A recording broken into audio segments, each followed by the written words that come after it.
অবশ্যই সাবালিকা। তখন তাইলে এই পরিবার কিভাবে মামলাটা দেখবে?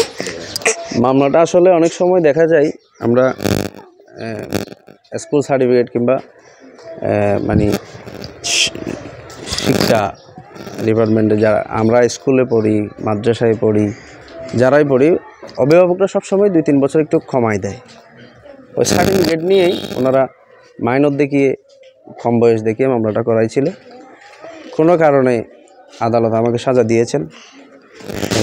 ওই মেয়ে মানে আমার স্ত্রীর বয়স কম ছিল এটা বলেই সাজাটা দিয়েছিলেন। আমি অপহরণ করে নিয়ে গেছি এটা বলে দিয়েছিলেন, কিন্তু জবানবন্দি এবং মামলার আমার প্রত্যেকটা হিয়ারিং শুনানিতে আমার স্ত্রী সহ আমার বাচ্চা সহ যাইতাম। যাওয়ার পর কোর্ট চলাকালীন জজ সাহেবকে আমার স্ত্রী এবং আমার আইনজীবী সবাই বলেছেন যে আমরা এই মামলা থেকে মুক্তি চাই, আমার সংসার, আমার স্বামী স্ত্রী আমরা সুখে আছি। এটা আমার স্ত্রী সব সময় বলতো এখানে গিয়ে, কিন্তু আদালত ওনার কথা কেন রাখে নাই এটা ওনারাই জানে। সব মিলিয়ে সম্মান করি, অবশ্যই আইনকে আমি শ্রদ্ধা করি। আর আমার জীবনেতে ফৌজদারি বলতে কোনো মামলা নাই, এটাই প্রথম।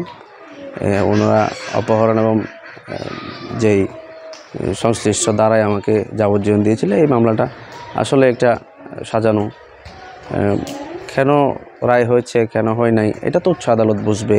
আমাকে সেটা হচ্ছে কি, আপনার যে ঘটনাটার জন্য সারা বাংলাদেশের মানুষ, বিশ্বের মানুষ খুব দুঃখ প্রকাশ করেছে, তাদের খুশির জন্য আপনি 2টা বার্তা দিয়ে এই লাইভটা শেষ করুন।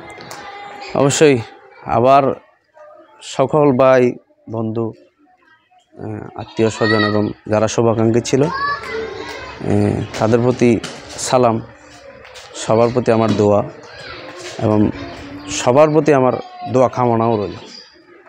এখানে আপনার কাছে আমার আরেকটা ছোট প্রশ্ন, যে আপনার দ্বিতীয়বার বলেছে আইন অমান্য করে জজ সাহেবের দিকে আঙ্গুল দেখিয়ে এটা হয়েছে ওটা হয়েছে, ওনার অভিযোগ সব মানে ওনারা জানিয়েছেন।